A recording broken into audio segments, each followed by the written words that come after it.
Welcome back to my channel. ఈ రోజు మనం 2025 లో ఎక్కువగా సేల్ అయిన కార్ల గురించి మాట్లాడుకుందాం. షార్ట్ లోకి వెళ్తే అండ్ లీస్ట్ లో ఫస్ట్ స్విఫ్ట్ డిజైర్ ఎక్కువగా సేల్ అయ్యాయి.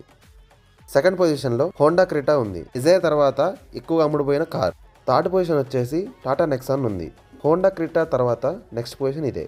ఫోర్త్ పొజిషన్ వచ్చేసి మారుతి సుజుకి వేగనార్ ఉంది. నెక్సాన్ తర్వాత ఎక్కువగా సేల్ అయిన కార్. ఫిఫ్త్ పొజిషన్ వచ్చేసి మారుతి సుజుకి ఎర్టికా ఉంది. వేగనార్ తర్వాత బాగా సేల్ అయిన కార్ ఇదే. సిక్స్త్ పొజిషన్ లో వచ్చేసి మారుతి సుజుకి స్విఫ్ట్ ఉంది. ఎర్టికా తర్వాత ఎక్కువగా సేల్ అయిన కార్ ఇది. సెవెంత్ పొజిషన్ వచ్చేసి మారుతి సుజుకి ఫ్రాంక్స్. షిఫ్ట్ తర్వాత ఎక్కువగా సేల్ అయిన కార్.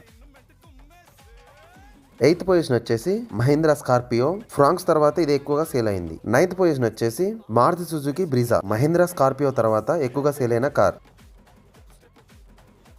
10th పొజిషన్ వచ్చేసి టాటా పంచ్. బ్రీజా తర్వాత ఎక్కువగా సేల్ అయిన కార్. ఇలాంటి వీడియోస్ కోసం, ఇన్ఫర్మేటివ్ ఐడియాస్ కోసం మన ఛానల్ సబ్స్క్రైబ్ చేయడం మాత్రం మర్చిపోకండి. And stay tuned.